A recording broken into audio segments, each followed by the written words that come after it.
Hey guys, welcome back. Welcome back to the channel. Diego is with us today. Hopefully, I will get to do a collection review for him soon enough as well. But before that, he decided to bless us with his signature bezel insert change that he's gonna do live for us. Diego, welcome to the show. Thank Thanks you. for having me. Yeah. Now, are you going to be doing a bezel change as well? No, I'm just learning. Oh, man, I thought that was the whole point. Do you have a drywall screw handy? You can No, do it too. No? I'm learning. I'm learning. Hey, All if right. you can, drop the link in the video and I'll log in with my other phone so I can Okay. do some close-ups. Of Let's course. see here. Log in with my other phone. All right. Let's see if this works. All right, guys. Welcome back, everyone, once again. Alex, Chili Badger, Finches. Um, in fact, I'm not even wearing a watch that has a bezel that Anything I to do with it? exchanged. So I'm wearing the one, in fact, has the steel set Oh, bezel, yeah, the Polar. Polar. Yeah, yeah. Yeah, I would not. I'm pretty handy, but I wouldn't dare try that one. That leads to problems. Yeah, Chili says, "Don't damage that cool Coke GMT you got, Lord." Lovely example. For sure. Well, that's part of the idea, Chili, by the way. So Diego can teach me the right method. So if I ever attempt a change Yep. on my own, I don't actually end up damaging the watch. Um, Diego, as I'm seeing, as a proud member of the Reverso squad, you are Yep. wearing the Reverso. I am. Yeah, I can't take it off. Yeah, I let's love it. get a close up of that. Yeah, beautiful, So beautiful. I've said it on other streams. I had to, and when I showed it to you, you could see that the strap was a little bit too big, maybe one hole too big. Yeah, And I asked Lux Report, because I saw that he knew about straps, and I said, how do I, is it possible to put an extra hole in here? And he's like, yeah, you buy this punch and you just put it in. And I did, and it worked out beautifully. I'm glad, because if it hadn't, that's an expensive mistake. right. All right, so Is my your other double? phone. Oh, Let's see if this works. All right, so can we see? yes. Well, if you want to go full screen, I'll show you kind of what is required. So obviously we have this is a 16710, solid end links, all that good stuff. It's got the Coke right now. First thing you'll need, obviously, is another bezel. So this is an LN bezel, all black. And I go back and forth between these two all the time. The next thing you'll need, I'm on a glass table right now, but I just use a microfiber for just protection. When I'm done, I like to give it a nice little polish. So this is a microfiber, and so is this. When people say to clean your watch with a microfiber, they don't mean these. These will scratch the shit out of your polished parts of the watch. These actually, they hold dust. This is what you want. You want like a lens cleaner. You're going to need something to pry the bezel. So what I found works best is and this, people are going to make fun of me, is a drywall screw. The reason for that, it's got a thin enough edge, but it's sturdy as all get out. You're not bending this.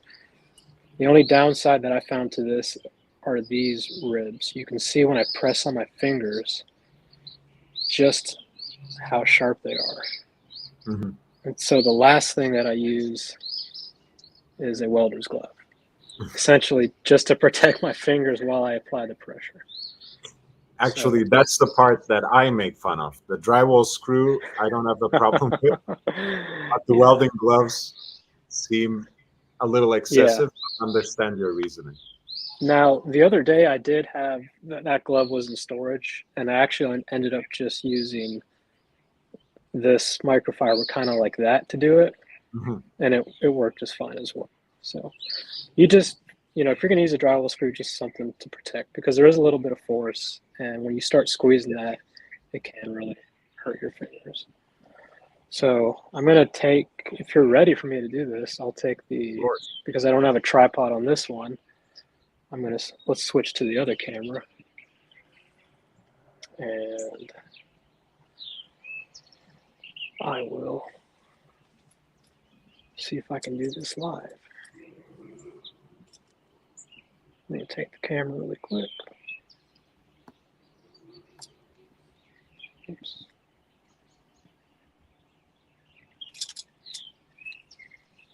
And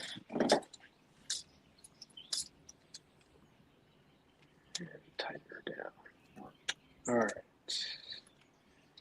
Use a bank card. But I found that bank cards a little too flimsy.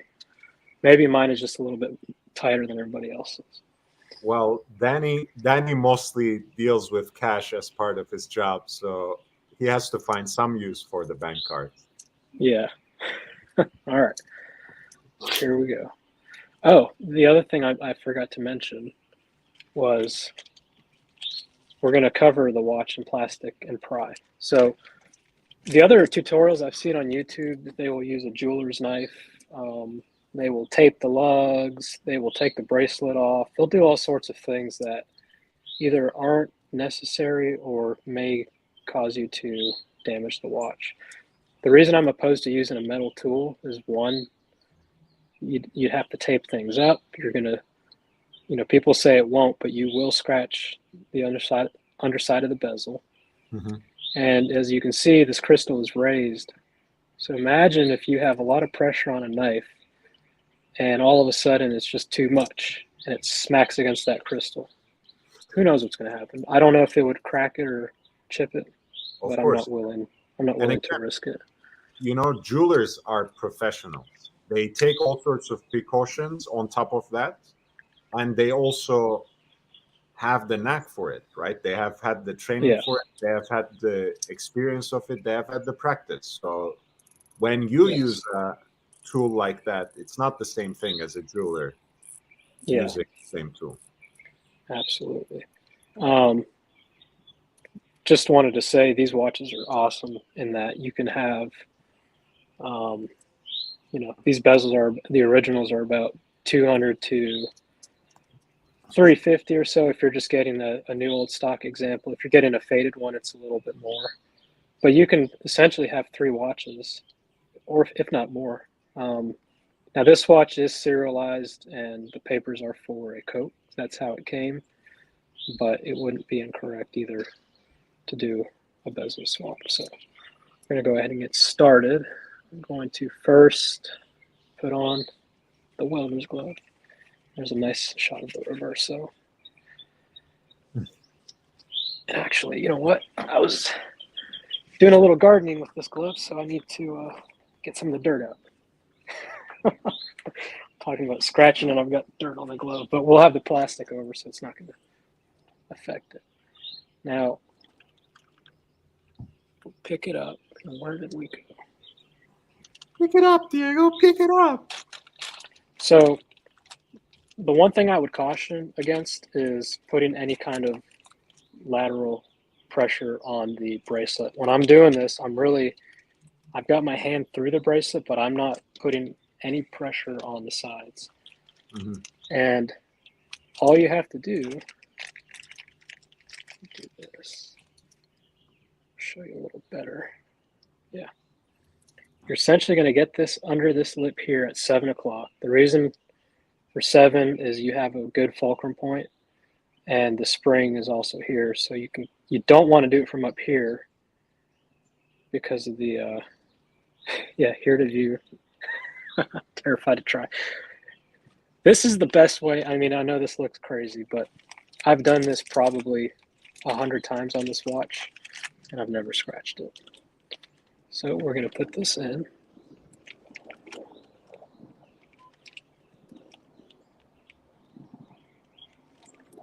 And of course, because I'm on camera, it's going to be hard. You Usually fucking just lost it. There we go. There we go. That's it. Nice. So I'm going to take this glove off, and we won't need the glove anymore. Thank God.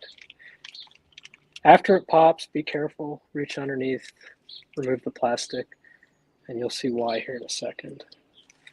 There's a few parts in here, and if you lose one of them, it's a bitch. So first, the bezel and the bezel inset.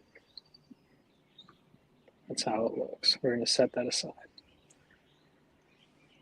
The next part is this spring. Mm-hmm. So if we can focus, that's the spring right there. And you have this, I don't know what they call this, the friction ring, I believe. And it looks dirty right now, but that's white lithium grease that Rolex placed on it after its service. So I'm going to leave it there. You want to make sure that the ring is underneath the spring. As you can see, when I moved it around, it jumped over. And then you essentially set this aside. Okay. Now, removing the insert is very easy. It's held in, I don't want to say friction, but it's essentially locked in. And the best way that I've found is you push from here and here, and you kind of pry it out like that, if that makes sense. Very little force, and it will pop right out. Just like that. Okay? See how it comes out? Yeah. Then you take it off. Now, you would think it's not an issue, but remember top from bottom. If you're doing this quickly, you can easily get confused. The bezel only goes in one way. So this is the top. We're going to set it down. This is where I see other people make a big mistake, in my opinion. They will then take the new insert, they'll pop it in, and then they will go ahead and place the whole bezel assembly on the watch. There are two problems with that. The first problem is you cannot guarantee that the 12 o'clock marker will be perfect. I've done it a few times in a rush where it was crooked and halfway between clicks, and it just kind of bothers me. The other issue is when you put the bezel on the watch, if that spring is not in the teeth, you're not able to adjust it. So you're going to see as I put this on, I'm not really concerned with where the spring is. I'm going to start applying a little bit of pressure on, let's just say the 2 and 10 o'clock. And then I just work my way down.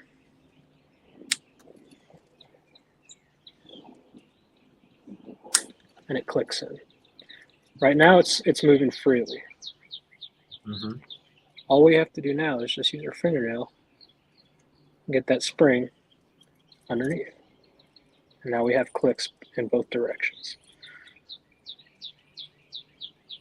I'm going to take the spring out of its position as a demonstration.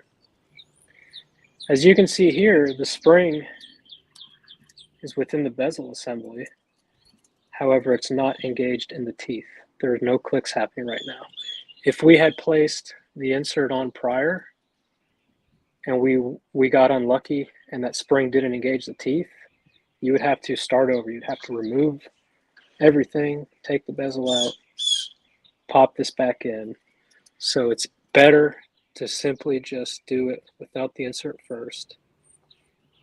All you have to do is use your fingernail, get it in the spring, and now you have positive clicks. Next step is one of the easier ones. First, I just kind of rotate it to make sure we're good. And I rotate it and I stop on a positive click. You can then take your insert, and right now it's moving freely. I haven't pressed it anywhere. And you can see the GMT hand right now is kind of blocking me from being able to see exactly where 12 is. So sometimes I'll rotate this down and align it with the 30-minute mark, just like this. And I'll look at it from different angles, make sure we're good. And then it's simply a matter of applying light pressure. Well, that's embarrassing.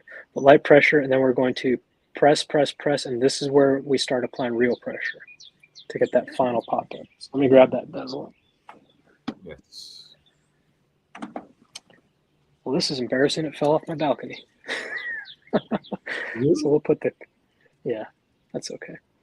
So we'll put the Coke one back on, because I was going to keep the Coke one on anyways. So very little pressure, very little bit more. Now I'm starting to feel it going in, and then you can see that there's still a little lip. See that? Yeah. And then click, it's in. Nice. Yeah, that's it.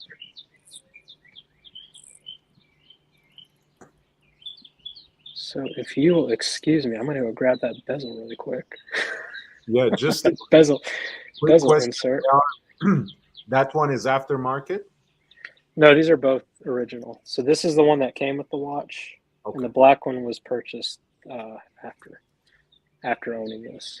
But they're both original Rolex. Yes. Yep. So I'll be right back. That was very embarrassing. It fell here, and it just rolled all the way underneath that little ledge. Bad luck. So I'll take it over for a minute. Okay, I'll be right back. Of course. And there we are.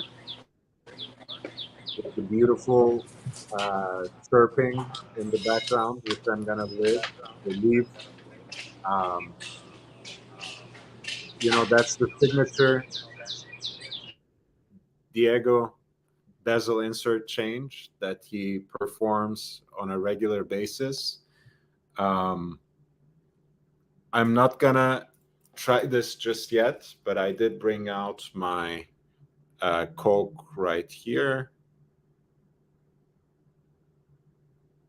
Very similar to Diego's, except it's a Holz case from '97, which has the tritium. So I really like that. The slight aging, I think it's just a beautiful contrast against the dial. So I find it a very nice compromise between modern and vintage. I have done a few purchases for this watch, so I can wear it a few different ways.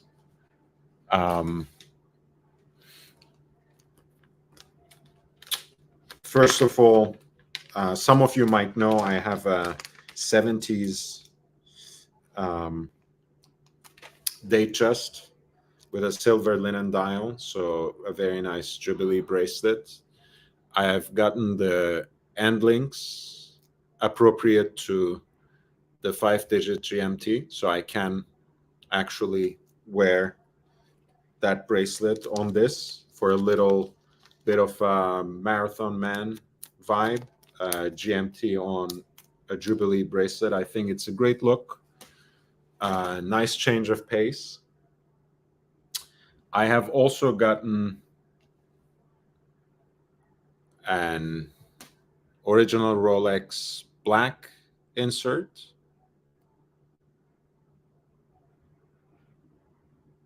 That's in decent condition, but also slightly faded and a little scratched up and dinged in certain parts, which I actually do like. Again, I don't know why, but I do. And I've gotten some very controversial um, aftermarket ones. I'm sure I will get a lot of flack for this, but at the end of the day, it's my watch. I'll wear it in any way I want. I've gotten the aftermarket fuchsia one, some of the That's nice. 4-digit inserts from that time would age into this fuchsia shade, a certain shade of purple. So I said, why not? I'm not really for the Pepsi bezel, but this one is interesting. And I got an all blue one. Once again, these have a certain mythology to Yeah, themselves. sure Um, do. And I think even Rolex will neither confirm nor deny. right, as they're wont to Yeah. do. Yeah. But I think it's something that I want to try. Maybe I'll like it when it's actually on the watch. Maybe not. Obviously, this is either one of these aftermarket ones that I showed. They're not period correct to begin with, right? So I'm not out there to try to fool anyone. I'm Yeah. just trying to give myself another experience of the watch to bring out another facet of it.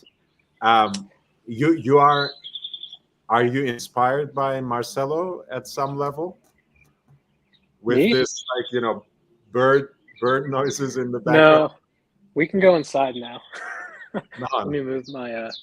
Is it annoying? Because if it is, we can go inside. no. It's except people wanted a tour of your living room. So if you're gonna give us that anyways, Did they really? Did they yeah, really?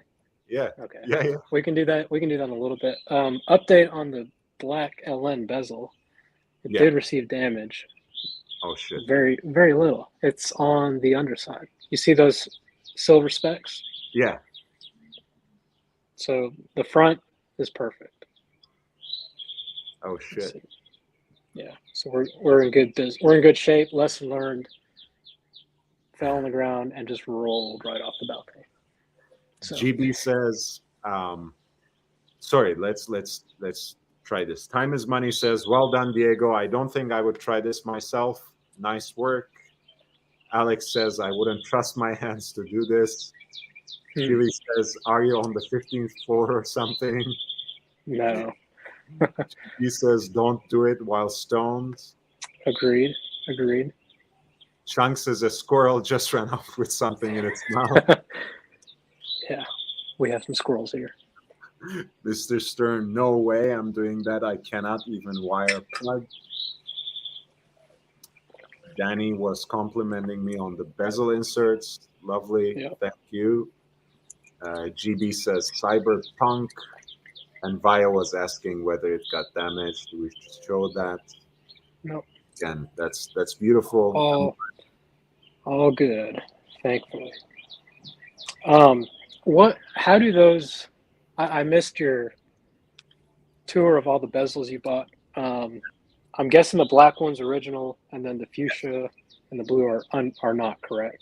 So the black one, I got it off eBay, and it was, including everything, I think it was less than $150. It was a good It's deal. not bad. Yep. The aftermarket ones, I think the two of them cost me a little more than $100. So my question for you is, how do they feel? Because these Compared, kind of look from someone who doesn't own one or has ever removed one. You hear the word aluminum bezel and you think tin can, but these are actually they're pretty stout. They're thick. They're yeah. strong. I've removed them, like I said, 100 times. No deformation or anything.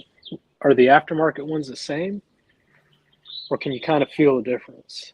And I'm They not saying bend it, but no, they do feel a little different. yeah, They don't feel flimsy. yeah, I have to say that, but they do feel just a tiny bit lighter. yeah. Um, and I mean, I think that's to be expected. Um, but again, they're also much cheaper. very Yes. easy to acquire. Mhm. Frankly, aluminum bezels at any rate have a very limited amount of life. So that's why I usually don't change them very often myself. I Yeah. have done it 1 or 2 times. Yeah. I haven't scratched anything. I haven't used your method in particular, but I haven't scratched anything yet. Yeah. Again, I don't trust myself with these things usually. I change the straps all the fucking time. I'm very efficient Yeah. with that. But anything bigger than that, I just go to my watchmaker. Yeah. I would challenge people watching to look up bezel insert change videos on YouTube and watch some of the horrors. I mean, some people they do it okay, but either there's risk in the video of scratching or they have a terrible time doing it. And you can just see them like, I mean, I can do it in probably 30 seconds flat. And you see videos where it's taking them 10 minutes to get it right. So Yeah. again, just, my technique, yes, it's scary. It's an expensive watch, blah, blah, blah. There's plastic over the watch and you're using a plastic tool on stainless steel. You're not going to scratch it. You're not going to dent it. You're not going to do anything to the metal. There's no risk of damage. The only risk of damage is like we saw with me with my bezel rolling off my balcony. So that's about it. Yes. The yeah. Do I have your permission to maybe cut that particular segment and make it a shorter video? Yeah, and if you want, I can do it again and just be a little bit more brief. No, no. Your If that's fine. presentation was great. I'm just gonna. I mean, I want Yeah, us yeah. You do to whatever you want. on this live stream. I can do that later on my Yeah, own time, but yeah, I just want to make sure that it's okay with you first. yeah. I'm gonna call my lawyer. We'll work out the details. So, Um, but I was showing you. says Oh, if go I ahead. no, if I don't see living room arrangements real soon, I'm going to have to look at IKEA for my fix and release. But sorry for the All right. interruption. Say No, what you no. say first. I was gonna say I showed you maybe a week and a half ago. I just Googled and Nerd Talk 16710 is what I call the GMT-Master II. I Googled 16710 green bezel. Yes. And for everybody watching, if you can, imagine that this bezel was like Rolex green with the red GMT hand. It looks really amazing. And I think they're on eBay for $15. I'm kind of intrigued to give it a try. Right. I mean, it's look. This is what I'm gonna say again. A lot of these things, when it's in the pictures, it actually looks much less impressive. I have to say. I'm not happy with the way they got the font on the green bezel you showed me. I'm just gonna share it Yeah. now. I think it's a little too thin. I like fat fonts on the bezel. I mean, again, I like vintage, so that's why. But it doesn't look so bad. Let's see. So this is the whole set. Actually, they have the bezel and the fixture and the lip. I get what do you call this part? That's the spring. That's what actually engages the teeth in the bezel. So they have the entire set here. They have the green insert,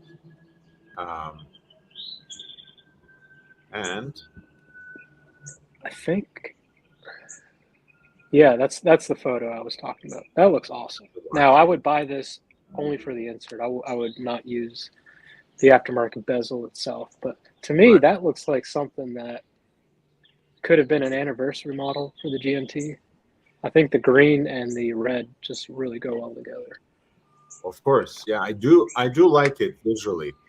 The close-up makes the font look a little cringy to me, but again, I'm just nitpicking at this point. I think if you put it Just on a compare. watch, it would Yeah, look I can great. see the difference in the font. I was just comparing it.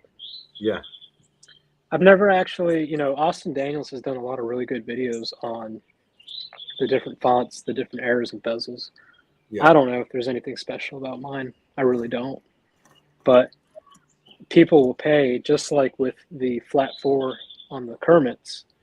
There's Yeah. a big price difference. Yeah, there's a, like for example, like an aged patinated Pepsi insert, even for 5 digits with fat fonts, that people ask for all sorts of crazy money, 400, 500 more. So this can be a whole obsession in and of itself. Yeah. I like, with my root beer, I do like having the 2 options, either the bicolor one, which I have off right now, right here. Oh yeah, that's nice. Yeah, that's the original. But I do prefer, for the most part, the brown bezel that has aged really well. I like keeping that on, but summertime, I like having the 2 colors on the GMT bezel insert, so I change it up then. And I'll say it sounds lame, but I do change my bezels sometimes depending on what I'm wearing. So I have a pair of shoes that have red shoelaces, and I have a few shirts that have red. I'll put the Coke in. If I'm going to a meeting and I'm going to wear a white button-up shirt or something, I might switch it to the all black, just to not be so loud if I'm wearing the GMT that week. So yeah, all black. Do find. Go ahead. It's a great look. All black is a great look. I think it's very underappreciated. Here's what I'll say about all black. To me, anyways, it looks better on photos online than it does in person. I don't know what it is, but I'll be scrolling through Instagram and I'll see an all black GMT-Master II, and I'll run home and take the Coke off and throw it on, and then I'm always a little bit underwhelmed. It never looks as, and I don't know if it's because mine is almost like it's too new, it's too glossy, but maybe it needs a little more matteness to it. But I don't know. When I put on the black, inevitably within a day or two, I'm back on the Coke. And the Coke is more fun. I feel, well, I don't want to say I feel more fun, but it makes me feel more non-serious, I guess. Yeah, this is an actual Duke, 3rd Baron Montagu of Beaulieu rather. He has a beautiful 4-digit black GMT. He used to, anyways. Has passed a while ago now, but I think it's a nice look. Are you familiar with the Chuck Yeager GMT Master? No, let's pull it up. Prepare to have your mind blown. There is a Rolex GMT Master, and it says Chuck Yeager on the dial. I don't know how many they made, but it's essentially a Coke.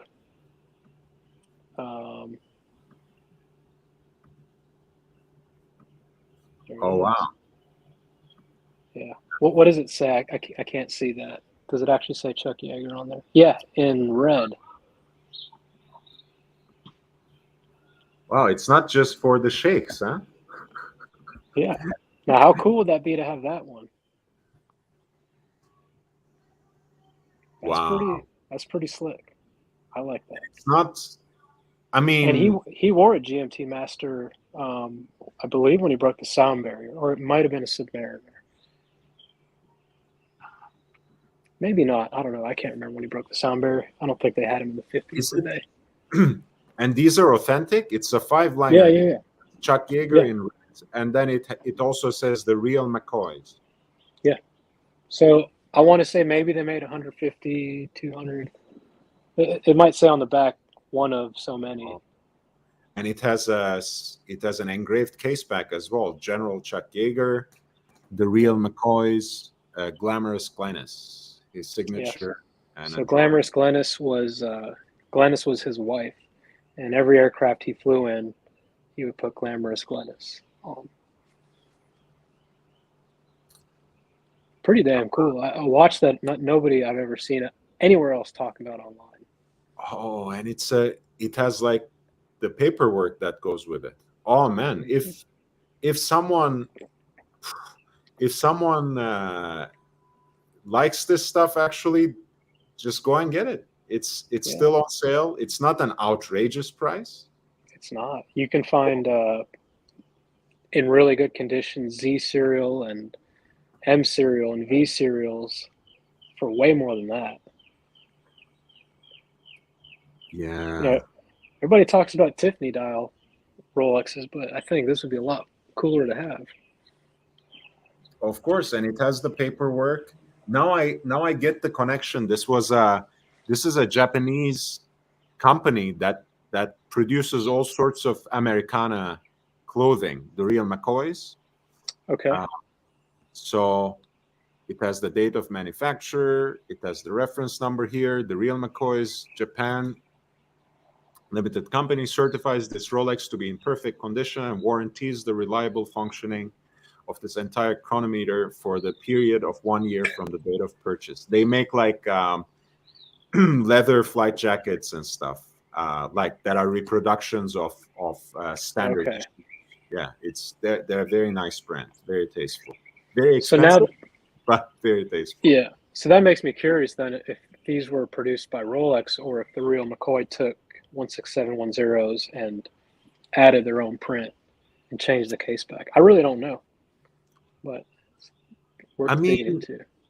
the thing is, yes, it is something we should look into, and maybe Diego, this can be something we can produce together Yeah, for a dedicated video. I'm happy to do the research, but since sure. you alerted me to it, I would love to have you on, Yeah, and then we can talk a little bit about it. And it would be much nicer because I neither know nor care much about planes, and I would rather have someone like you who is so passionate and who feels sure. about it Yeah, on, you know, on with me, and I can try to figure out whether Rolex approved of this, because they chase people down for customizing their stuff and selling it with their own brand. So yeah, if they're okay with it, they must have approved it at some level.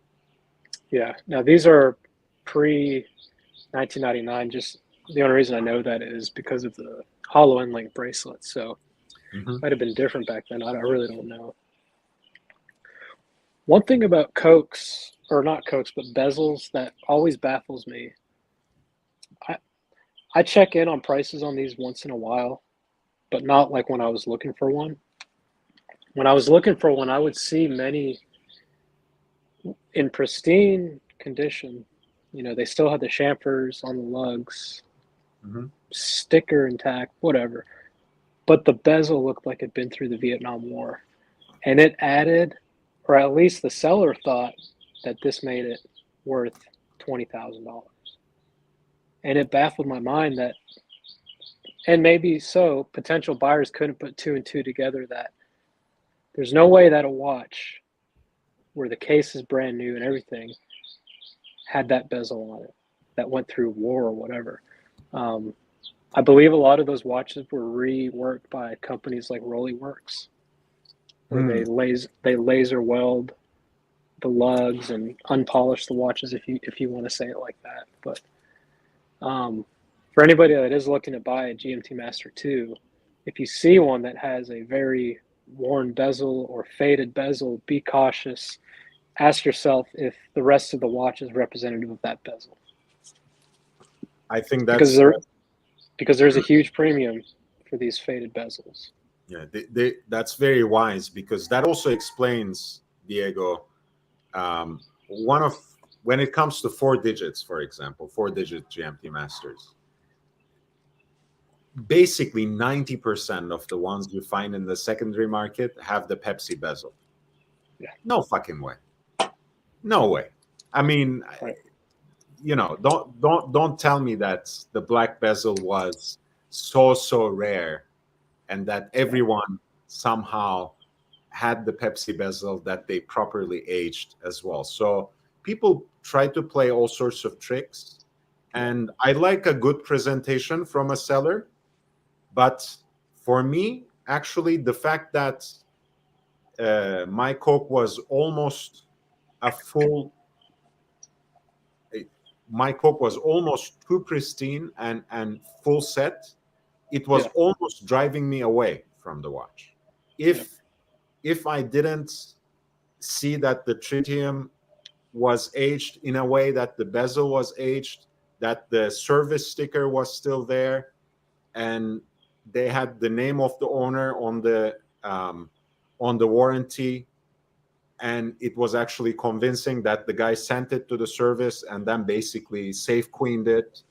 It was like, okay, fine. I do find this story compelling, but I was turned away from a lot of deals that look good to be true. We say that about the pricing usually, like, oh, if it's too low, you should suspect something. Well, sometimes they add the premium. They have a full set that they assembled themselves. It takes nothing, Lord, to go on eBay, buy a box, figure out what's the period correct box for this. Buy the GMT-Master II booklet, buy the Oyster booklet. You can find tags. You can find those little rubber stamp. I don't know even what they're called. You can put a full set together if you want. And, you're talking about all these watches have Pepsis. If I were to list this one for sale with the papers and with the Rolex service, I should be able to get 15 maybe. If I throw a Pepsi bezel on it, I can get more. Obviously. It's crazy. It's insane. Well, and I don't want to say insane, but most people do put the Pepsi bezel on it when they put theirs. Now wait, if Rolex reintroduces the coat, this is going to maybe shoot above the Pepsi's pre-ceramic, because I see a lot less of these than I do Pepsi's, and I see even less all blacks.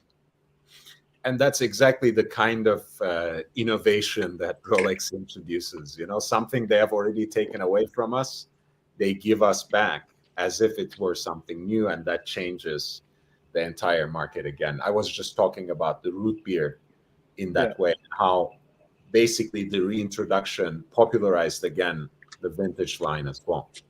I'm trying to think. Want to do this living room tour still? Yeah, please.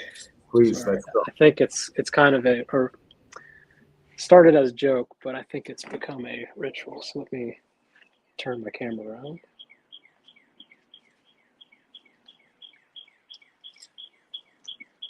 And turn it off, and we're going to get some lights. It's a little dark in here. Oh, man.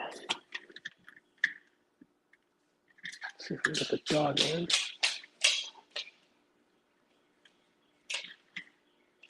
I like my watches, but I am more, well, I don't want to say more, but my home makes me just as happy because we worked pretty hard for it. All right. I'm going to go kind of towards the front door. All right, so we still don't have any furniture here. I don't know what we're going to do here. But essentially, we walk in and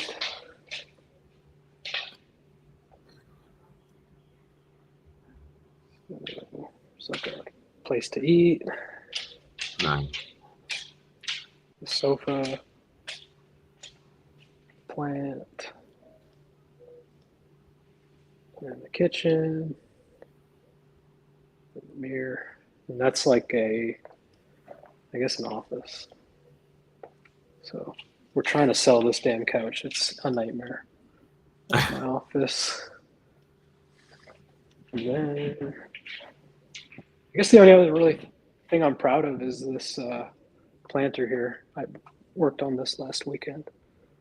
Put some succulents in there. Very hipster of you, Diego. I like the blanket. I like the tartan blanket. What is that? This one? Yeah, I mean, kind of. Yeah. I guess it's plaid more than tartan, but yeah. Yeah. And then this is baby boy with his tomato. Give me that tomato.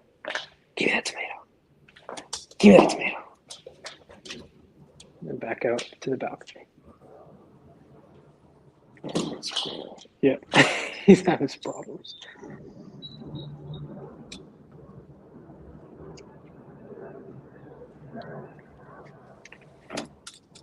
Yeah. Yeah, you guys have a nice setup. You seem to be settling in nicely. Yeah, we're almost, once we sell that sofa, we can put a desk for her on that wall. Mhm. I want to change a few light fixtures and then eventually start putting things on the walls. Like, we don't have anything on our walls, nothing. I'm terrified of putting something on and then deciding I don't like that, or just putting something on just to put something on. I want to wait and really think about it. Yeah, I mean, you want to be thoughtful, but it's not like these things are set in stone. You can always move things around, and Yeah, I like being somewhat minimal, so we'll see. yeah, I don't mind that. But a few small touches and just like a decent painting or even a Yeah, nicely framed poster can change the entire feel of the space. So it's underrated, really. I like being minimal as well, but yeah, yeah, I don't like naked walls. That's for sure. yeah. So you have all these inserts. How and or when are you going to start putting them in? Are you going to take them to a local jeweler or? Well, I actually, I made a very conscious choice of getting a Coke GMT. So for now, I'm just enjoying that. Yeah. Um, and since I have the no date sub, which to me is a very good representation of like beautiful simplicity done Rolex style. uh, I'm not really dying to have something that's a little more muted, like what you were describing about your black bezel insert in a Yeah. in a meeting in the boardroom and wherever else. But I think I'm kind of dying to see this all blue soon Yeah. enough. The fuchsia one, I really just got it as fun. It was very cheap. I said, why not? At some Right. point, I might throw it on. But the blue one, I really want to see. And I think you made your case for the green one now. For me, that I also want to get that. But the blue one is the next one, and I think that will be. I'm gonna wear this until maybe end of May, and then I'm Okay. gonna throw on the blueberry, There you go. and I'll make it the Mike the Snake signature model. Since he likes blueberry pies. Oh yeah, I'll blueberry pies and soulfish. The soul man. Yeah, hopefully I will have Mike over for one of these days as well. I would love to do that. Yeah, yeah. I'll and you mentioned about the collection review. I'm waiting on a piece I was told I can get. I think we talked about it before. So once we get Yeah. that one, we'll do it. I'll tell you, the worst part of my week is Sundays. You know why? Why? Because they're closed on Sundays, and I know I won't get the call. So every day I wake up like it's Christmas morning. It's today the day, and I've already told my bosses at work. Like I told them one day, one of my the someone very high up in our company is in love with watches too, and I said, look guys, there's gonna come a time potentially where I get a phone call and I gotta go. And my boss goes, where are you going? And I said, I'm buying a watch. And then the boss above him is like, fuck yeah, he's going, and I'm going with him. So That's awesome. every I day, mean, every day I wake up thinking it's the day, but not on Sundays. So I'm always a little down on Sundays. look, I completely understand. I was I picked up this watch from San Diego, and it was just an amazing experience for me. I love that city already, and I have some associates there, so I do end up going, but it was a special experience. It felt really, really good when I got that Yeah, watch, strapped it on, and just walk myself back for almost an hour. Actually, it was a long walk, but I was enjoying the weather, enjoying the city, Yeah. and wearing my new watch, and that was just a beautiful experience.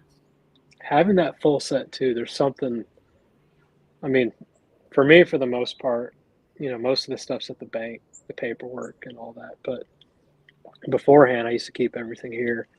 And just, even though it only sat in the closet, like just still having it was like a very special feeling. Um, I bought a Explorer 2 last year from a local guy. And he had everything. He had the purchase receipt, he had the service papers, I mean, inner outer box, everything. And just made the watch look so much more special. And you shared a picture of that with me in the past. I remember, and it Yeah. was very beautifully presented as well. Yeah.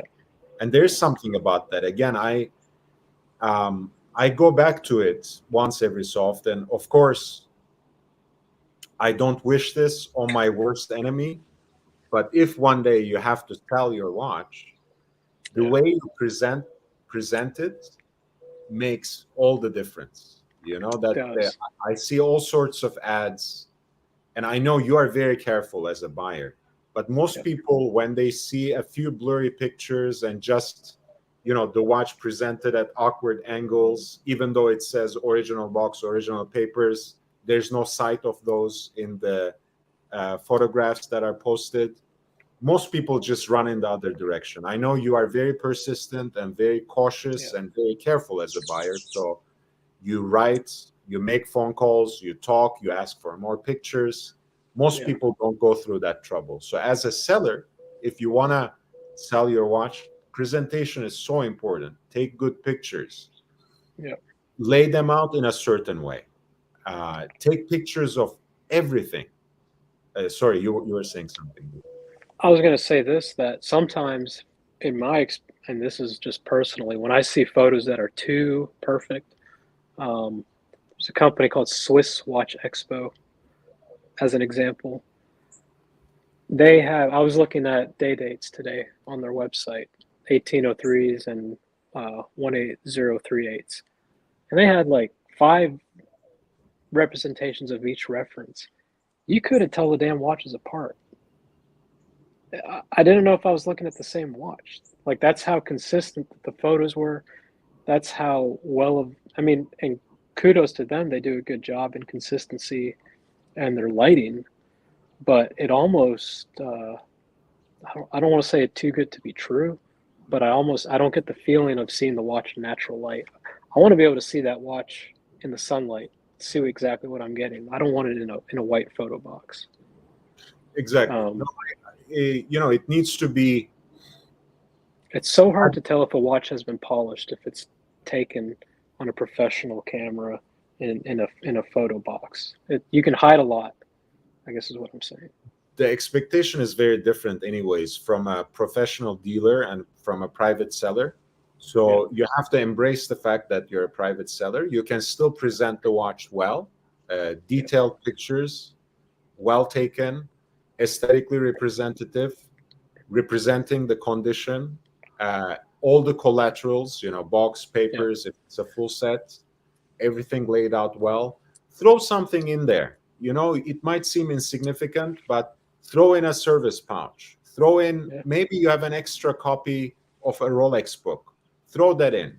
Honestly, it doesn't matter what kind of value it adds in terms of monetary value. It just shows that you're careful. You mhm, put some thought and attention to this listing, which probably means you took good care of that watch yeah. for the time you owned it.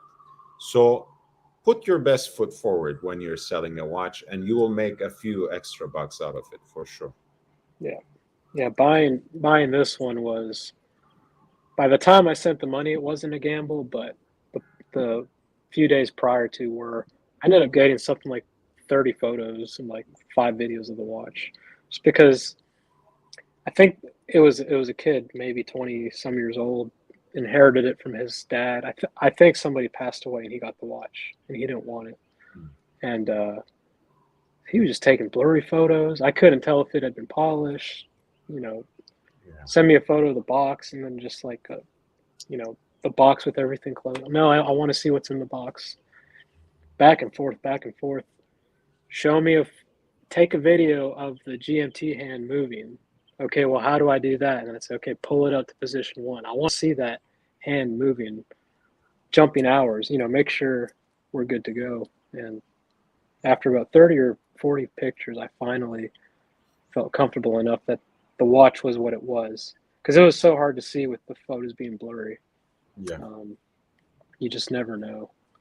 So, yeah, you got to be careful buying this stuff, for sure.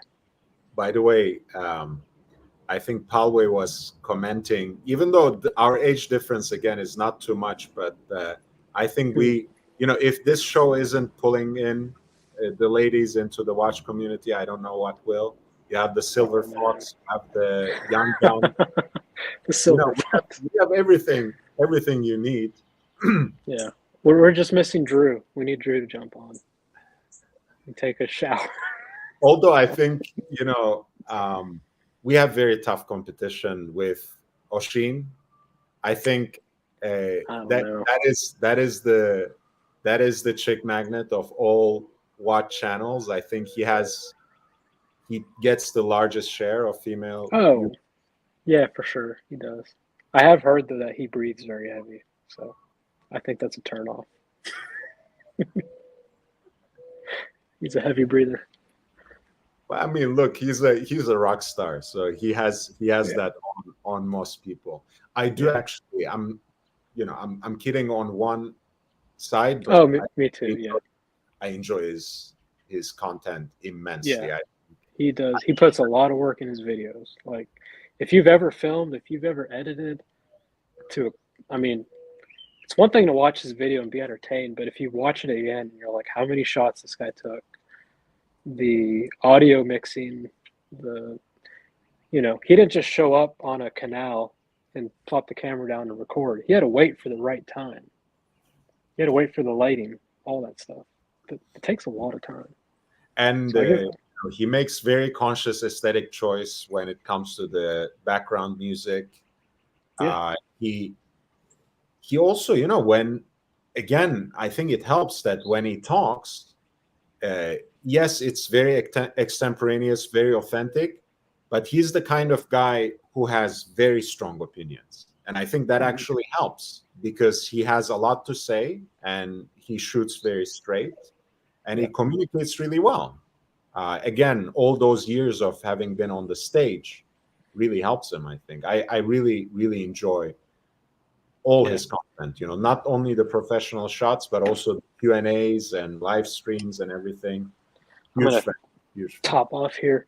But like I said, I don't know if you've ever made a video, but a lot of his videos are, 35 minutes long, some of them even longer. Yeah. It is a daunting process to sit in your computer with 6 hours of footage. Nothing's clipped, right? Nothing's clipped. You don't have a song chosen. And you're going to tell yourself, I'm going to turn this 6 hours of footage into 30 minutes. That is hard. So there's very few people that I've seen on YouTube that do a good a job as he does. So I give him huge, huge props for that. Mega props. Absolutely. Absolutely. I mean, look, for me, most of the challenge is actually being concise and coherent rather than making something long and in a way engaging at the same time, because I can talk for hours on end, especially if I have a good guest, with whom I can bounce back and forth. Pause. But yeah, I think it's a much harder task for me to make something that's concise and coherent and still useful in 5 minutes, let's say. For me, I find that much more challenging. Yeah. What was it that led you to deciding on a Coke? I don't think I ever asked you that. It's a very deliberate watch to get, you know.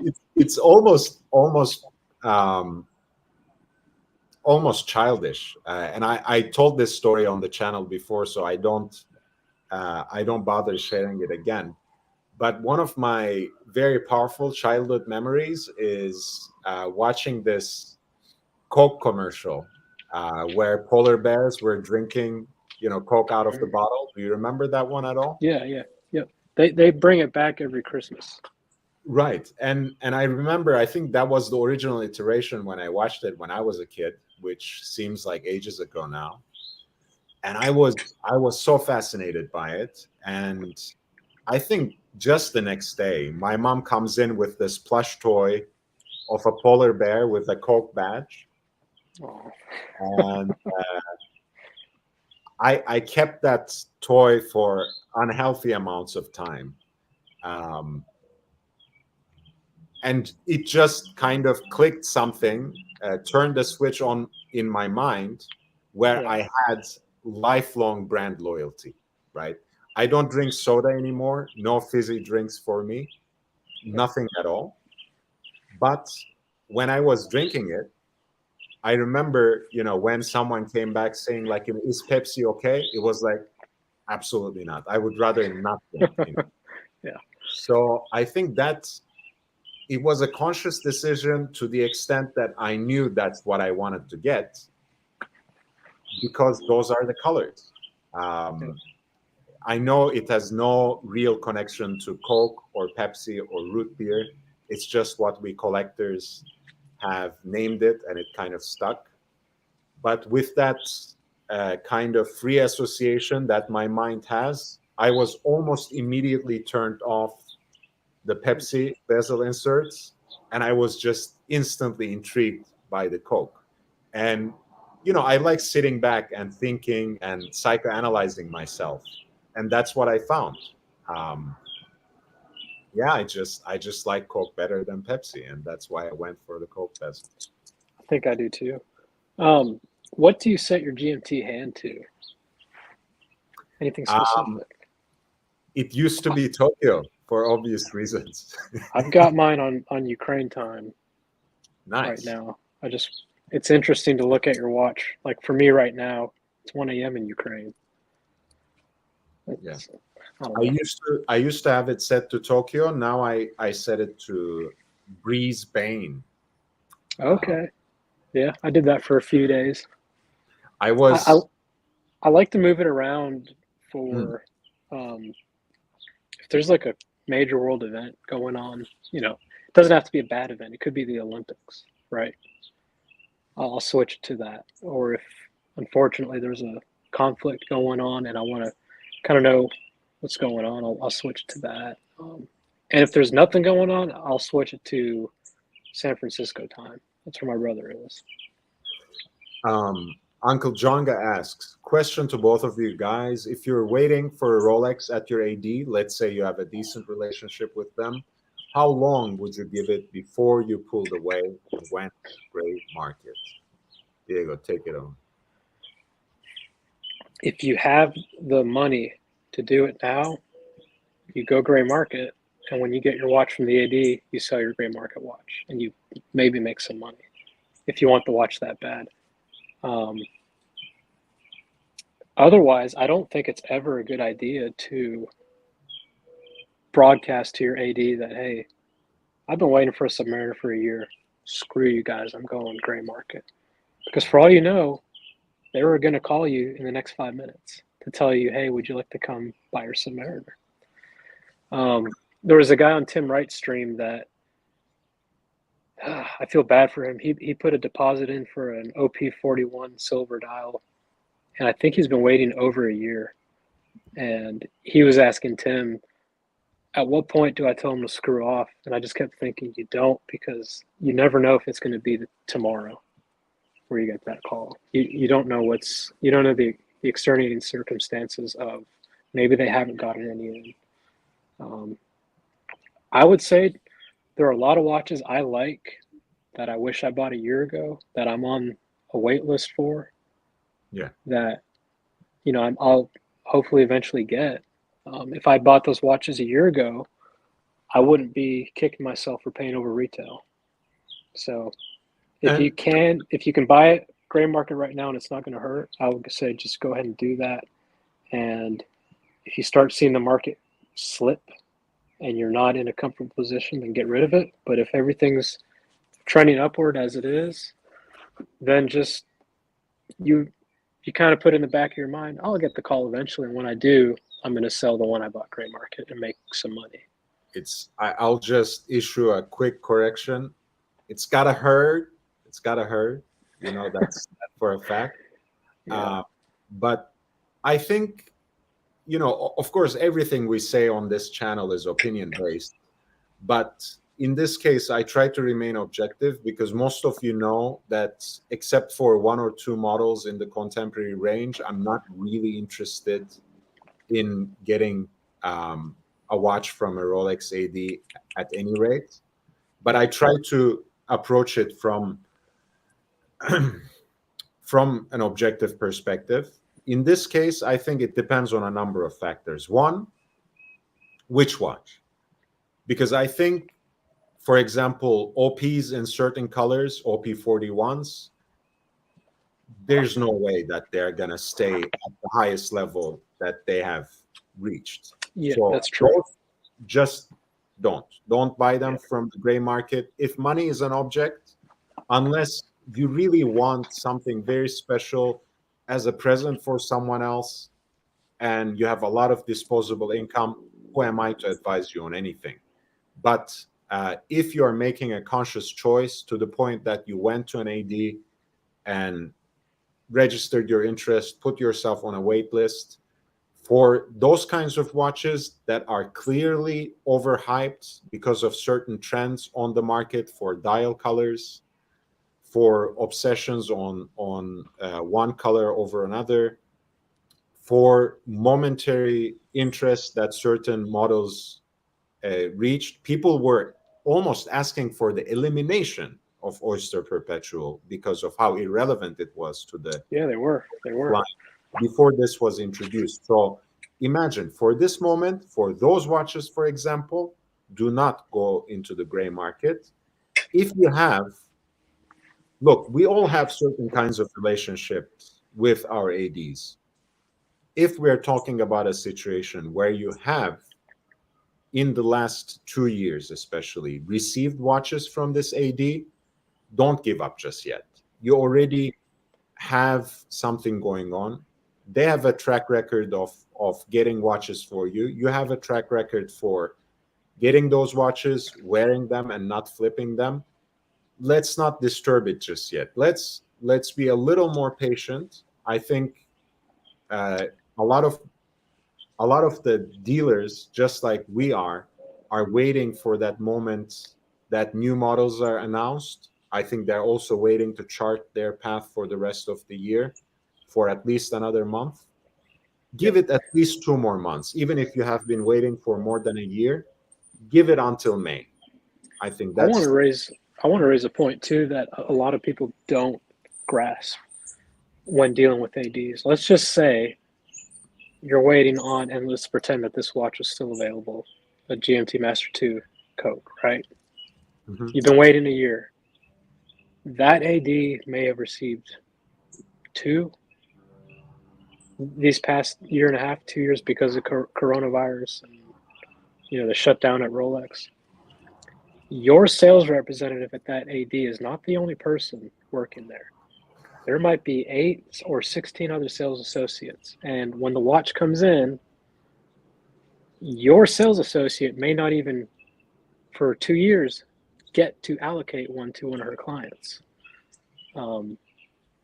So just be aware of that. Like, there's always going to be someone at the top that decides who gets to sell the Submariner that just came in, who gets to sell the Daytona.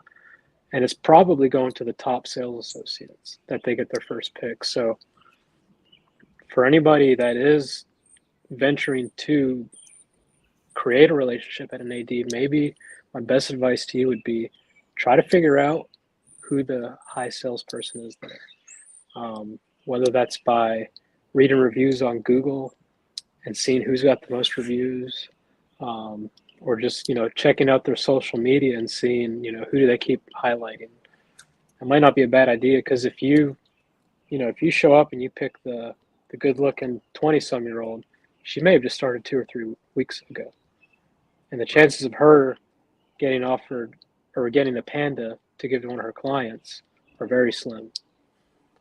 Well, I'm glad. I'm glad the fiance is not around, since you talked about giving a look to the 22-year-olds. But moving right along, 22-year-olds, wow. moving right along, I wanna emphasize something that you said. At the end of the day, this relationship with the AD and journey, if it counts for anything, it is about a personal relationship. It's about your relationship with a particular sales associate. Unless you are a real heavy hitter, unless you are really a high rolling client who spends hundreds of thousands of dollars, everything depends on the particular connection you have to a specific sales associate. If you guys watched when Mike was offering, or not offering, Mike the Snake wanted a Seamaster, and Wizard was trying to get one. And then Bear, I don't know if you saw, he sent a text to his AD essentially saying, how much for this watch? No tax, no negotiating, your best fucking price. That's his relationship. Yeah. That's the high level relationship, to where you're not saying, hey, how's it going? Hope everything's well, blah, blah, blah. Where you're trying to be on good terms. So yeah, there's I'm not at that level to where I can just text an AD and say, how much for this? Not at all.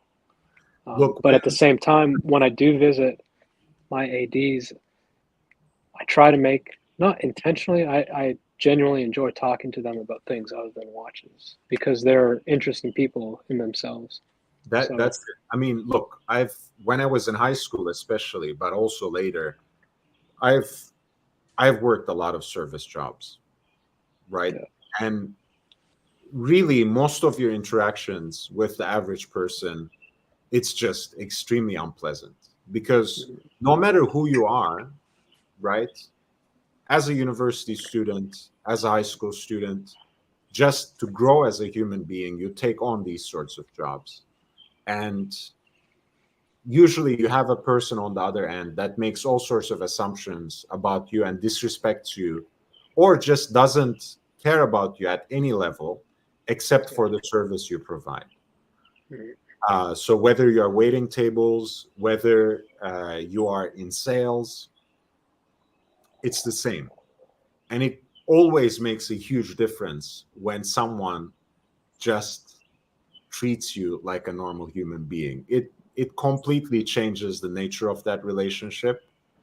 And I'm sure a lot of the sales associates, especially at Rolex these days, have to answer dozens of phone calls every day, have to tend to hundreds of people sometimes in metropolitan areas who come into the store and just ask for Steel Sports Rolex. If nothing, they just turn away.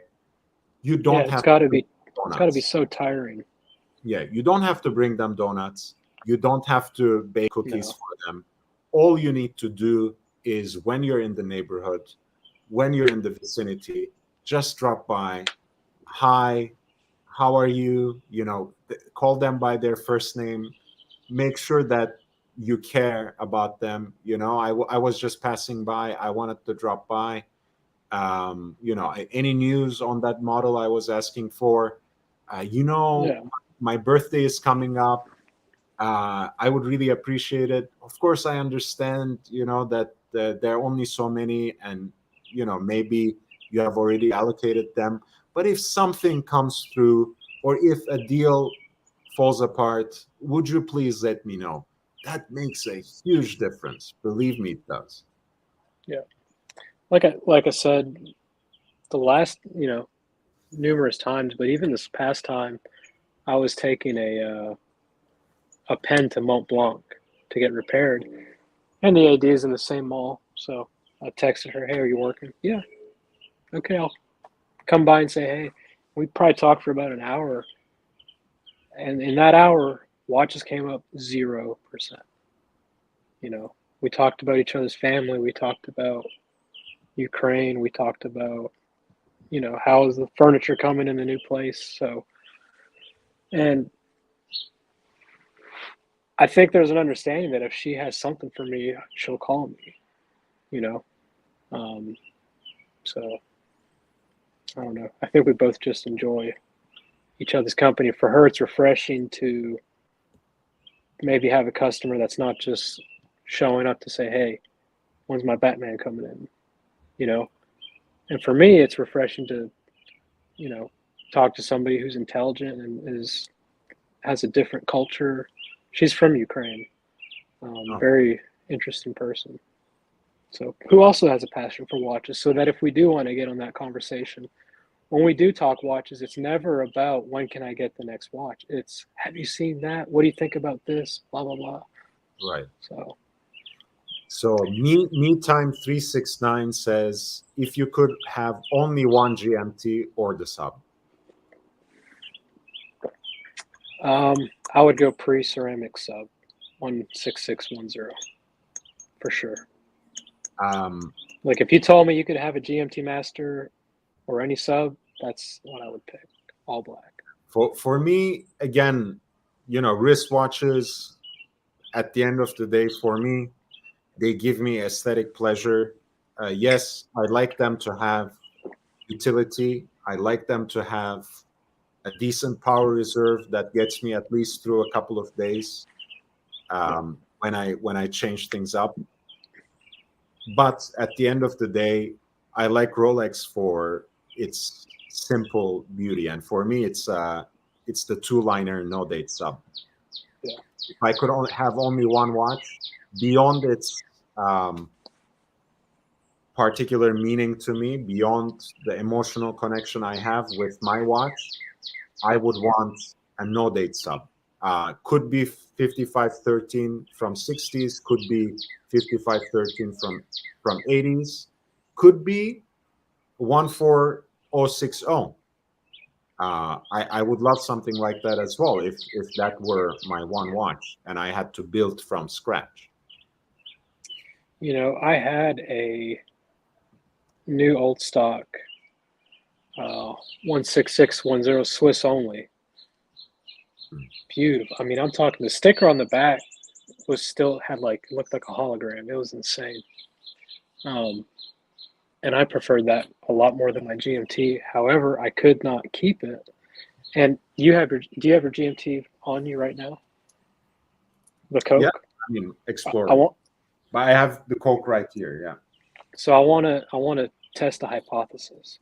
When I bought the Explorer, or I'm sorry, the Submariner date, hollow end link, Swiss only dial, the reason I ended up selling it was because, unlike my GMT, there was one additional permanent link that I couldn't remove. So no matter how many links I removed, no matter the smallest setting on the clasp, it was always a link too big. So counting the lug right here, Lord. So counting the lug, yeah, I have on the 6 o'clock side 1, 2, 3, 4, 5 permanent links. How many do you have on your hollow end link? Counting the end link or not? Yes. Okay, 1, 2, 3, 4, 5, 6. So there's an extra permanent link on the hollow end link bracelets. That is something for people with small wrists to consider when buying these pre-ceramic Rolexes. So permanent, removable. Sort of. I mean, you have to have this last one in. But if you're buying pre-ceramic Rolexes and you have a small wrist, I would strongly advise against going for hollow end link versions, simply because of that. The ceramics, you're fine. Like my 41 millimeter sub, when I bought it, I was like, she's like, do you want it? And I'm like, as long as it'll fit. She says, yeah, no problem, it'll fit. I was like, okay. She came back and sure enough, it fit. So they've fixed it from the pre solid end link days. but that is definitely something to consider. You can remove that last permanent link, but it's a permanent removal. You know, they come apart. You can literally take two pliers and just pull them apart, but you're going to damage the link forever. I'm not saying you can't get a new one put in at a service. But it's just something to consider, and it's something that I don't think a lot of people are aware of. Yeah, you mentioned this before. Again, you know, depending on your taste and on the condition you find the watch, on the right deal, I keep saying this, wherever you fall on the spectrum, you might be a vintage lover, you might only have contemporary Rolexes in your collection. Really do look into the late 90s, early 2000s. There's something about those watches. They're really well made. They can cater to a lot of different tastes. They will all have the sapphire crystal. So if that's what you prefer, you're already set. If you're going for a more vintage vibe, anywhere before the 2000s, you can find no holes cases. You can find tritium on the dial, which has a very beautiful patina usually already. If you prefer something more sleek, more modern, no holes case, right around 200, you can get a holes case with solid end links, which is what I have in this watch. That's kind of like the dream combo.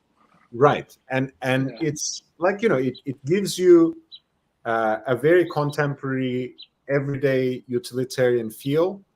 And I just think the proportions, this might be for me, actually, if I were to choose one perfect Rolex watch that I would give as a gift to someone younger than I am, maybe, let's say, as a college graduation gift, I would try to find them the best condition 5-digit Explorer 2. Black or polar, depending on their taste, that would be just perfect, because I think, again, it brings together a lot of what is special about Rolex. If you want something more modern, go for holes case, solid end link. The bracelets are getting sturdier and more contemporary after 2000. If you go a little further back, you have the modularity of the holes case. You know, pop it out with a toothpick, put on a leather strap, put on a NATO strap, put on a rubber strap. Everything works. You might get a little bit of tritium lume and the patina for that when you go to 98 and before. It's just beautiful. It's beautiful. You know, you talking about the Explorer 2 reminded me many moons ago when I first bought my Explorer 1, probably 7 years ago. I really wanted an Explorer 2 black dial, but I couldn't afford it. So I think I paid $3,500 for my Explorer 1. The Explorer 2s were like $4,500. Back then, GMT-Master IIs were $6,000. How the hell am I ever going to get a watch like that? I thought. But I remember trying on a white dial Explorer 1 white dial Explorer 2 at Tourneau and looking at it. And, you know, all I knew was my 36 mil Explorer 1 and my grandpa's date chest. And just looking at this watch, and I had the money for it at the time, just thinking, you know, now that I have it on my wrist, this is huge. It's a 40 millimeter watch. My fiance said, "Oh, it looks fine." I'm like, I'm not going to buy this. You know, I've wanted this watch for a long time, but now that I see it on my wrist, it's enormous. For me, 40 millimeters back then was enormous. And then, so for years, I forgot about the watch. Eventually, I got my GMT-Master II, and I was fine with the size. And what led me to pursue an Explorer 2 again after all these years was we were leaving a work event, and one of the security guards that was holding the door open for us to leave, you know, he had his hand, you know, holding the door kind of like this.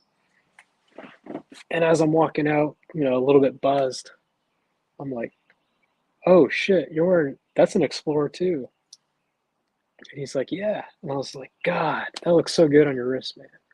He's like, thank you. And I was like, can I buy that from you? And he says, no, I bought this when my son was born. And I was like, all right, I understand, completely understand.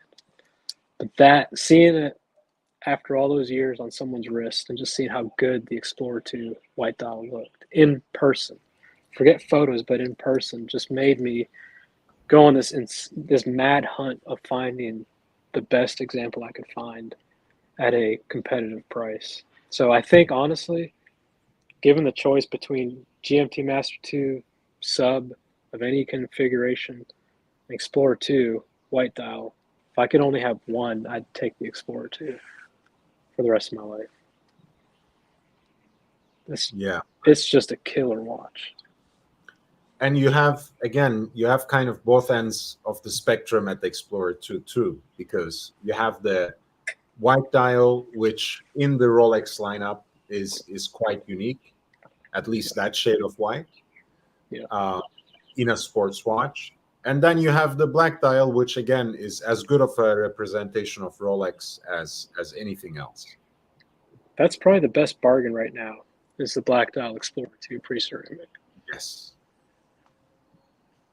Mm-hmm. Aussie Expat says, I remember the first Explorer 2 I saw on a Chinese restaurant manager's wrist. I had no idea what it was. I had to ask. Yeah. This would have been 2010. I was only familiar with the sub GMT Daytona at the time.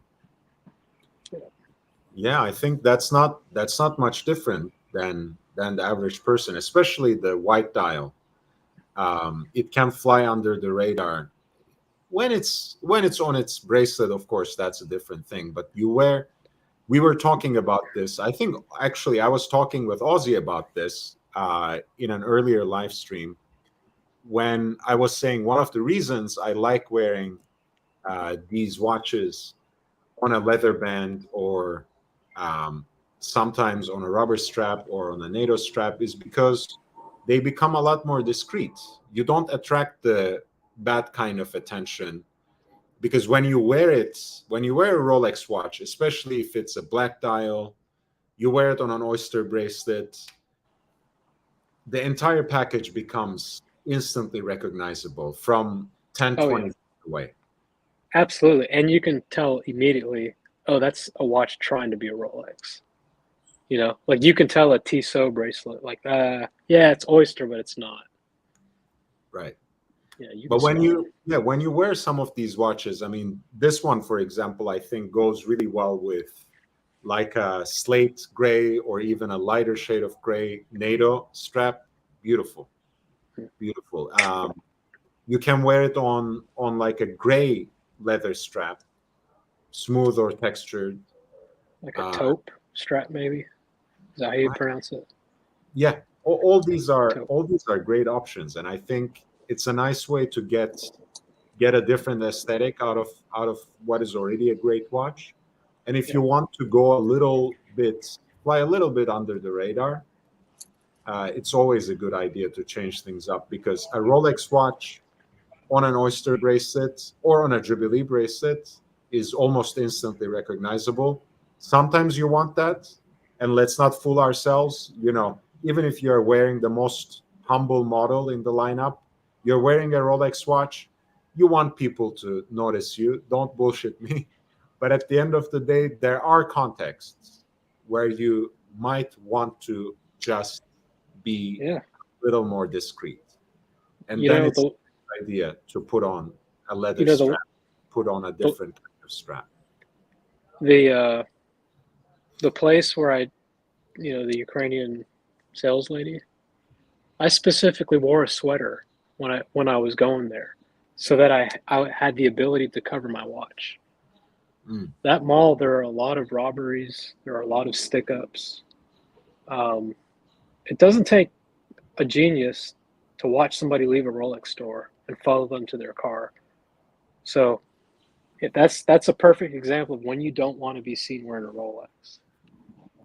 I covered that shit up the whole time I was there. And it's unfortunate. Yeah, Gray NATO. Yep. Wearing the same watch, Turkey Vulture, and I. Speaking of the devil, I'm wearing my 16570 Polar solid end links. Yeah, same thing. I love this watch. You know, I have pieces that are much more valuable monetarily and emotionally. I have pieces that I paid more for, but this one, when I put it on, I can't get it off. So It's a love it. fun watch. I wear that when I wear this shirt. I wear the Explorer 2 a lot. Yeah. It's a nice casual summery watch for sure. And I'll be honest with you, if I had a holes model, I probably wouldn't ever take the bracelet off. But I just like the look of the holes on the case. Oh, There's speaking of, something romantic about it. since you showed something off, let me do that. Since there was also the mention of the gray NATO. Hold the fort for a second. Okay. I'll open up the chat. If you guys have questions while he's gone, go for it. I'm an open book.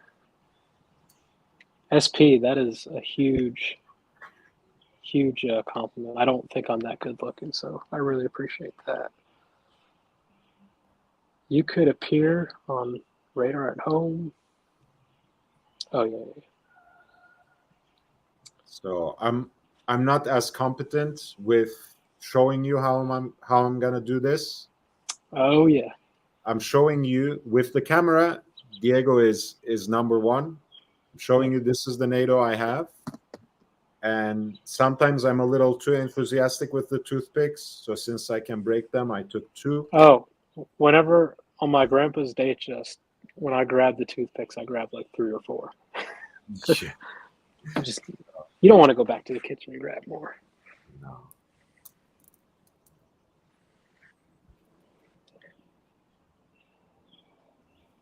Turkey, I am drinking whatever white wine Miss Diego bought. I have no idea. I'm not a wine snob by any means. My favorite wine, though, is Verdicchio, which is a Italian wine. Very good.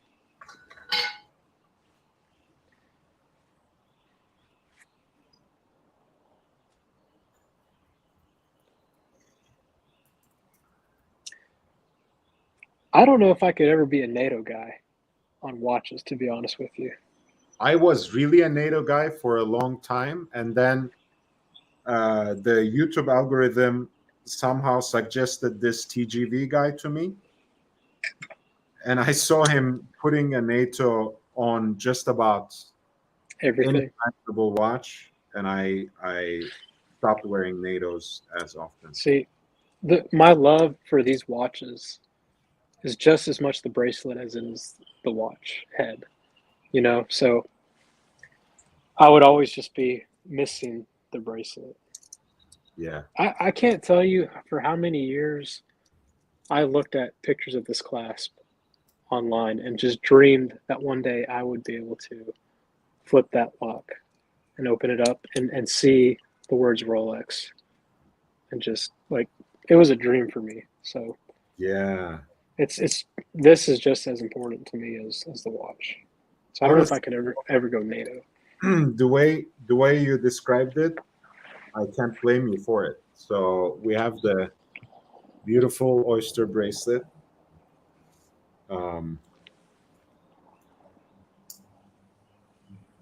Put the flip lock.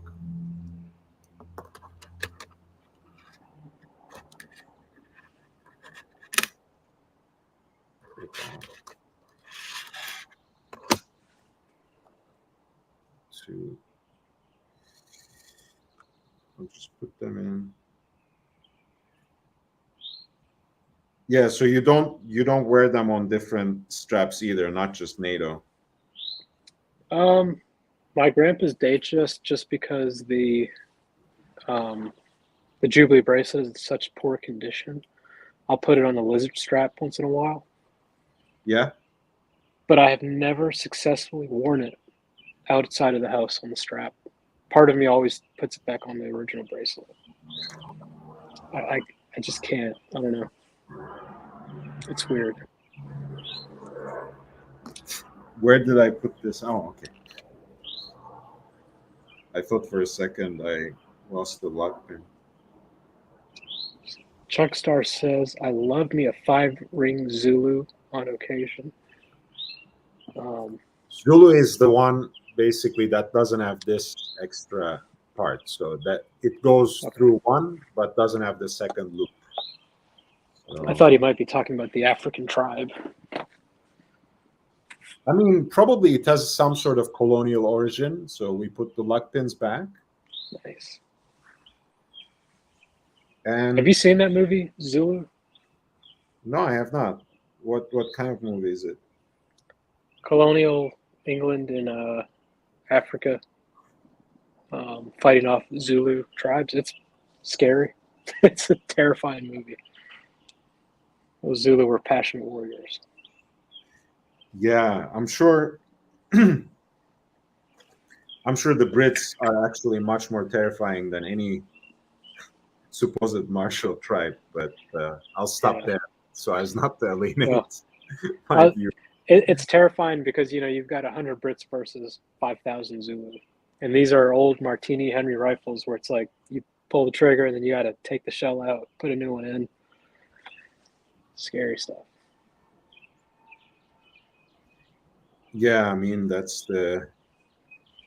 technological advances have made the difference at the end of the day. So here we are, and you can kind of see how stiff this still is, and how I wore this mostly on the original bracelet. Let's do a full screen if you can. There we go. Oh yeah. Yeah, that looks really good. That's awesome. That's a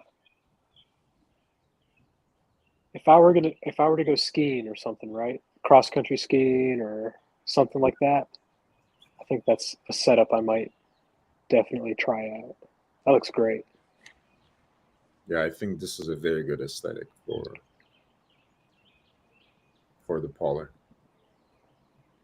And I have nothing against nylon straps either. There's I think the Speedmaster right now has an option to buy it with a nylon strap. I think it looks great. Mm-hmm. I don't know.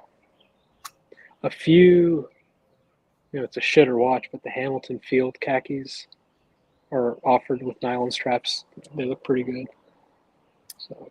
Aussie says, I like Perlon straps for whatever watch. It looks good. I like the kind of texture they have. For me, a nylon strap should be plain, so that's why I usually go for the NATO rather than Perlon, but it's a nice texture. My dad wore a watch on a Perlon, so it has some resonance, and I like the simplicity of it. Beautiful. I'm going to have to Google that. I've never heard of a Perlon strap. Yeah, it seems more woven rather than plain nylon. Turkey Vulture says, older sports models work on NATO sometimes, but bracelets are always the best. For the most part, I agree. I like preserving the bracelets. You know how loose they can get. So a lot of times I would wear my sub on a leather strap, sometimes even on a Tropic rubber strap. Yeah, but the more contemporary stuff like my GMT-2, GMT-Master II, Explorer 2, I love wearing them on their straps. But this is the first time in like 2 years that I took it off.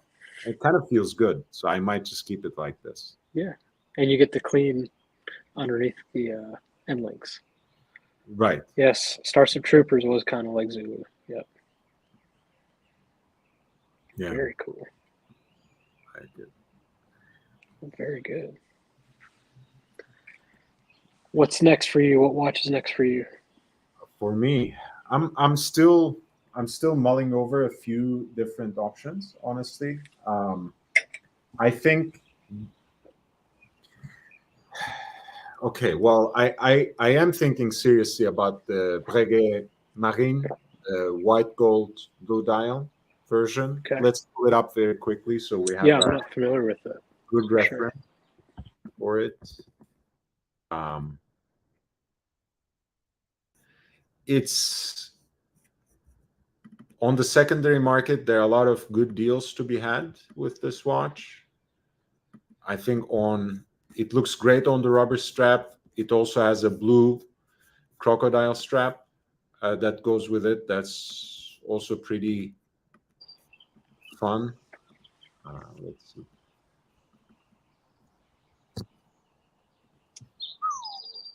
So this is a current production watch. Yes. Wow. And Damn. that dial, Holy shit. looks That is cool. so amazing in person. It really is beautiful.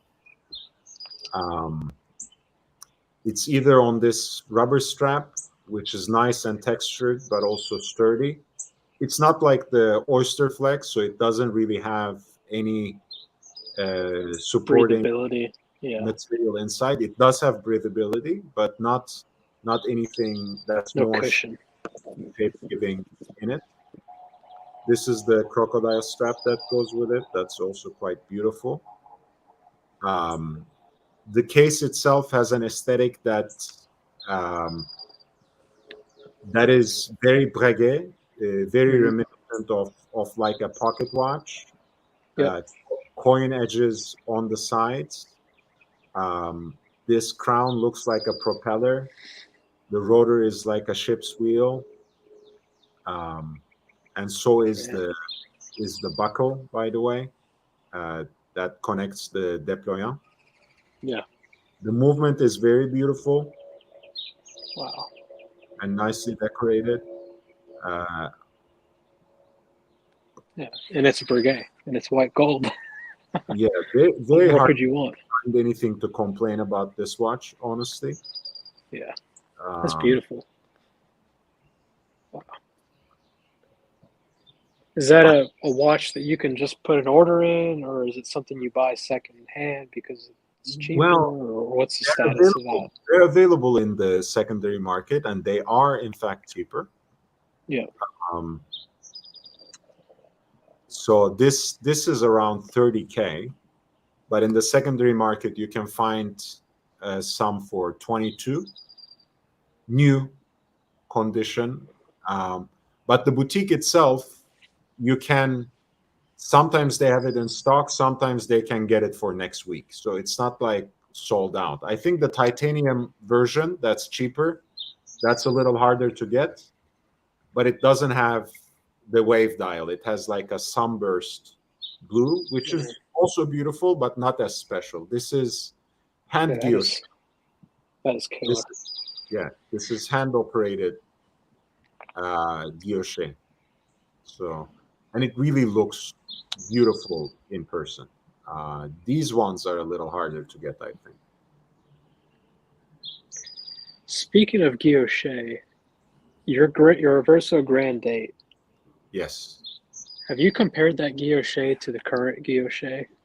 Because in my opinion, the new Reversos, they kind of cut corners, and it is nowhere near as fine. And I would say it's not hand done now as well.